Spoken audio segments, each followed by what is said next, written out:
Blacklisting 101, ex-Carillion workers on GCHQ contract sue over redundancy by a group of former Carillion employees working on Government Communications Headquarters, GCHQ, when the British construction giant collapsed at the start of 2018 have launched legal action over their mistreatment.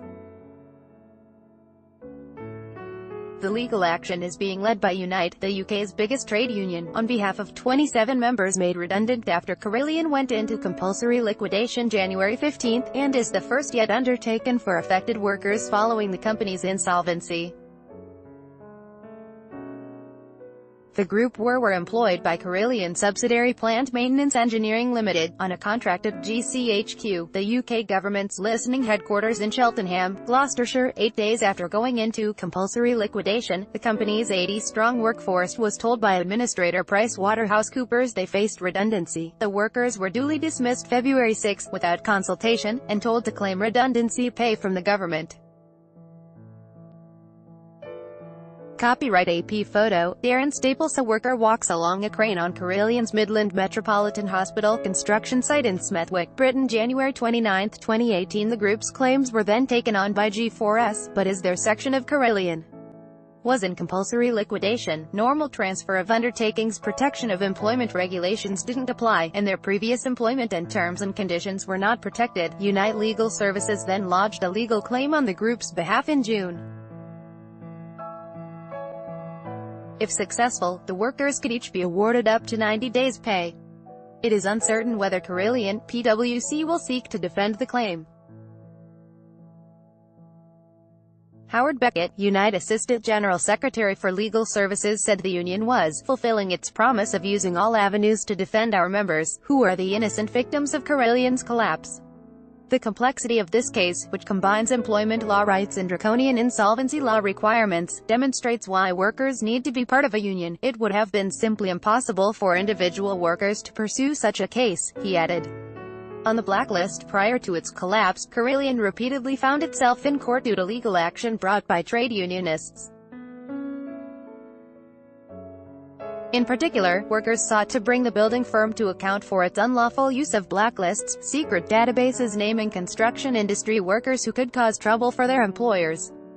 Thousands of individuals ended up on these inventories without their knowledge, and were unable to find work as a result. The lives of many were ruined by inclusion, with some even committing suicide as a result of becoming persona non grata with their industry's biggest firms. Copyright AFP 2018, commuter chaos as bus drivers strike in the UK. Perversely, these ostracized individuals had not done anything illegal. Often, they ended up blacklisted for raising concerns about site safety, or other work and worker-related issues. Furthermore, in 2009 files seized from the offices of the Consulting Association, a firm that sold information on problematic employees to major businesses, revealed some workers were placed under silent embargo for wearing anti-Nazi League badges, talking like a young Alf Garnett, and being committed trade unionists. However, Carillion was never successfully impeached for the practice, even in cases where the firm admitted in court to blacklisting particular individuals. The company employed most workers via employment agencies, and as such they weren't protected by UK employment law. To add insult to injury, Carillion frequently pursued blacklisted workers for legal costs following their failed actions. The closest the company came to facing justice was in 2016, when the firm admitted to the practice at the UK High Court, and paid out millions in and out of court settlement. Nonetheless, not a single company director who'd engineered the wide-ranging criminal conspiracy was ever prosecuted for their actions. Undercover connection. On March 23, it was admitted by the Metropolitan Police that undercover police officers supplied information that appeared in the files of blacklisting victims, leaving the force open to charges of breach of privacy, defamation and breach of the Data Protection Act. Revelation was no surprise to campaigners. Peter Francis, a former undercover officer, admitted in 2015 he and his unit had spied on at least 5 trade unions, with gathered information likely being handed over to major businesses. victims of UK police spying protest outside Royal Court of Justice, London. Copyright Sputnik 2018. Moreover, undercover cop Mark Jenner, who operated under the pseudonym Mark Cassidy in activist groups 1995 to 2000, infiltrated the Building Workers Group (BWG) and the Union of Construction, Allied Trades and Technicians (UCATT) during his deployment. His spying on the latter came at a sensitive time for the organization, as it was negotiating over a series of high-profile construction projects, including the extension of the London Underground's Jubilee Line and the Millennium Dome.